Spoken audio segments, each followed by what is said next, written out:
मेहमानान गिरामी, ये audio visual programme है जैसा मैंने आपसे अर्ज़ किया, ये अब्दुल रहीम खाना से मुताल्लिक़ है। तो इस सिलसिले में उनका जो ज़माना हयात है वो 1556 से और 1627 तक है। ये अकबर और जहांगीर का ज़माना है। उर्दू ज़बान में दो इमसाल हैं जो कि खाना से जिनका ताल्लुक़ है।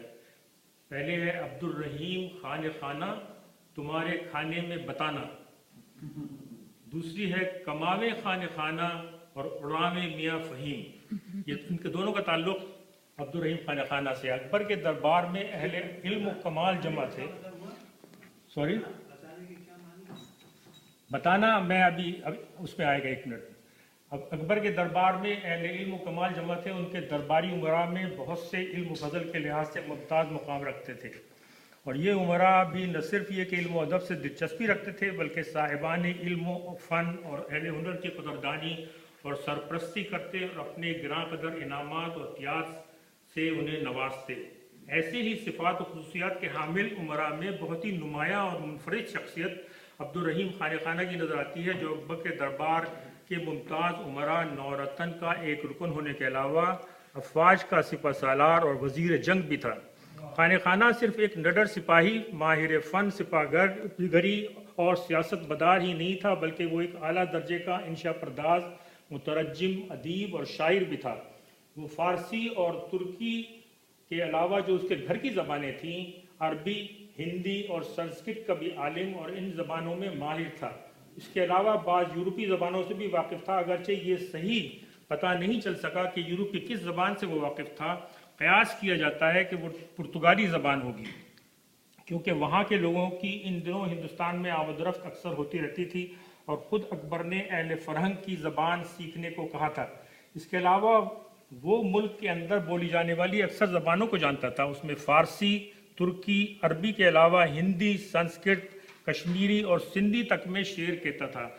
और खाना नामा के मुसन्निफ मुंशी देवी प्रसाद ने तो अपनी किताब में खाना का एक मारवाड़ी ज़बान में भी शेर दर्ज किया है।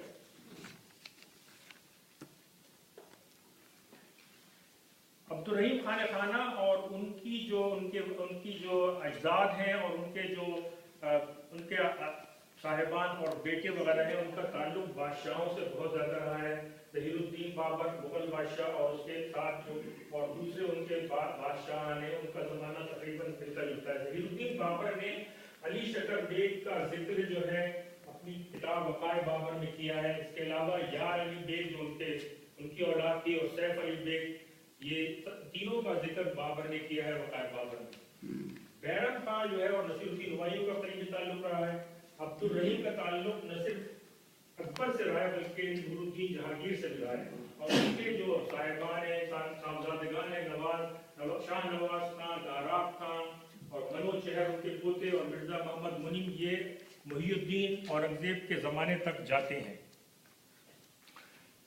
हिंदुस्तान और वस्ती एशिया जो कि इसका नक्शा आप देख रहे हैं, उसमें ज़्यादा जो इलाका है अब्दुल रहीम खाना का वो दिल्ली और अजमेर और मेवाड़ और उदयपुर, गुजरात, पटन, अहमदाबाद और बुरहानपुर, ये इलाका था जिसमें ज़्यादातर उनकी ज़िंदगी गुजरी है। 1561 में बाप की शहादत के वक्त 4 बरस के थे अब्दुल रहीम खाना। मोहम्मद अमीन ने दुश्मनों के चुंगल से बचाकर अहमदाबाद में रखा और 4 महीने बाद आगरा ले जाकर अकबर के कदमों में डाला। बादशाह ने उनकी पेशानी से आशार रुश्द और निजाबत देखकर बावजूद हुजूम मुखालिफों के हर तरह से परवरिश की। उनके मदारी तरक्की जो है वो इस तरह है कि 1576 में उनको सूबेदारी गुजरात मिली, 1582 में मीर अर्जी और अकालीक शहजादा सलीम यानी जहांगीर, 1584 में फतेह गुजरात, इसके फतह के बाद खिताब खाना, 1580-89 में वकील सल्तनत, 1590 में मुल्तान की जागीर, 1592 में सिंध की फतह, 1593 में दक्खन रवानगी, 1597 में फतेह बीजापुर और गोलकुंडा और 1612 में मनसब हफ्त हज़ारी और 1627 में दिल्ली में उनका इंतकाल हुआ। اس منیچر میں آپ دیکھ سکتے ہیں جہانگیر جو ہے وہ ان کو اپنے بیٹے کو شاہجہاں کو توڑ رہا ہے اور یہ خانہ خانہ اس کے برابر کھڑے ہوئے. خانہ خانہ کے دوہے بھی بہت مشہور ہیں اور اس میں چند ایک دوہے یہاں میں دیے ہیں آپ کے لیے کہ بڑے برائی نہ کریں بڑے نہ بولے بول رحیمن ہیرا کب کہے لاکھا تاکا منہ مول. رحیمن جو ہے ان کا خطاب تھا, رحیم بھی کہتے ہیں ان کا خطاب ہے, رحیمن بھی خطاب ہے.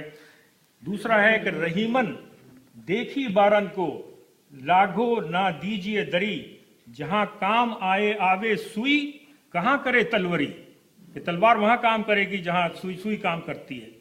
رحیمن دھاگا پریم کا مت توڑو چٹکائے, رحیمن دھاگا پریم کا مت توڑو چٹکائے ٹوٹے تو نہ جڑے گانٹھ پڑ جائے. رحیمن نجون کی وتھا میں ہی رکھو گوئے سن اٹھ لے ہیں لوگ سب بانٹ نہ لینی کوئی. رحیم دل کی بات دل میں ہی رکھو, سننے والے سن لیں گے لیکن درد کی دوا کوئی بھی نہ کرے گا.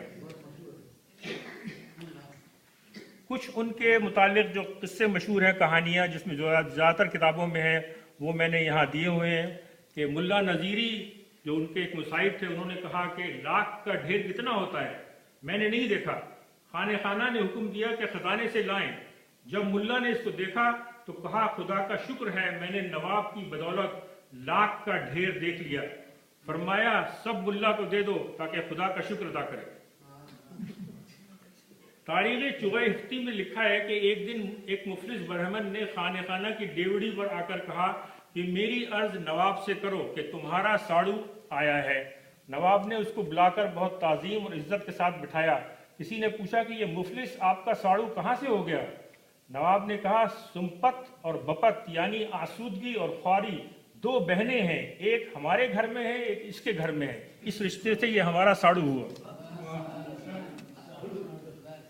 تذکرہ حسینی میں لکھا ہے کہ کسی نے ایک شخص کو مستر اور شوریدہ سر دیکھ کر پوچھا کہ تو اس نے کہا کہ میں ایک عورت پر عاشق ہوں اور وہ 1 لاکھ روپے بغیر بات نہیں کرتی, اس مرض کا کوئی علاج ہو تو بتاؤ. اس نے کہا بہت سہل ہے, اگر تجھ میں قابلیت ہو تو اپنا احوال ایک قطعہ یا ربائی میں موضوع کر کے خانہ خانہ کو پیش کر. وہ یہ قطعہ تضمین کر کے لے گیا. اے چشمہ فیض خانہ خانہ دارم سنمے کہ میں جبی است گر جاں طلبت مذائقہ نیست زر میں طلبت سکندری است. خانہ خانہ نے مسکرا پوچھا کہ کتنا روپیہ مانگتی ہے؟ عرض کی 1 لاکھ. خانہ خانہ نے 1,06,000 روپیہ اس کو دلوا کر فرمایا کہ یہ 1 لاکھ تو تیری فرمائش ہے, تو اس کی فرمائش ہے, اور 6,000 تیرے عیش و آرام کے واسطے ہیں. خانہ خانہ کا ایک بہت بڑا کتب خانہ تھا جو وہ فن کا قدردان تھا اور اس کا کتب خانہ ایک عجائبات زمانہ تھا. اس کتب خانے میں 100 محقق روزانہ آیا کرتے تھے. اس نے یہ کتب خانہ احمد آباد گجرات میں قائم کیا. اس کتب خانے میں شاعر, مصنف, خطاط, براق, صحاف اور جلساز ملازم تھے. ہر شخص اپنے فن کا استاد تھا اور اس ادارے کے بہت سے کارکن بہت عرصے تربیت پا کر بادشاہ وقت کے ملازم ہو جایا کرتے تھے. چنانچہ یہ کہنا مناسب ہوگا کہ خانہ خانہ کا یہ ادارہ ایک تربیتی مرکز تھا جس کے آگے صرف بادشاہی مدرسے و کتب خانے و کارخانے تھے. اکبر شاہی شاعر تو تقریباً سب ہی دیوان خان سے آئے تھے. اکبر نے اپنے 34ویں سال جلوس میں کشمیر کی سیر اور وہاں سے کابل اپنی بچپن کی یادیں تازہ کرنے کے لیے گیا. واپسی میں بگرام پر قیام پر 25 محرم 998 یا 24 نومبر 1589 کو عبدالرحیم خانہ خانہ نے وقائع بابر کا فارسی ترجمہ واقعات بابری کے نام سے اکبر کو پیش کیا. یہ ترجمہ اکبری حکم پر کیا گیا تھا اور اس سے پہلے ترجمہ نامکمل تھا. اس ترجمے کو پیش کرنے پر عبدالرحیم کی بےحد تعریف کی گئی. خانہ خانہ کا ایک اور دوہا یہاں ہے, چاہ گئی چنتا مٹی منوا بے پرواہ جن کو کچھ نہ چاہیے وہ ساہن کے سا, یعنی شاہ سے متعلق ہے. گجرات فتح کرنے کے بعد انہوں نے وہاں ایک باغ بنایا تھا جس کا نام باغ فتح رکھا تھا. یہ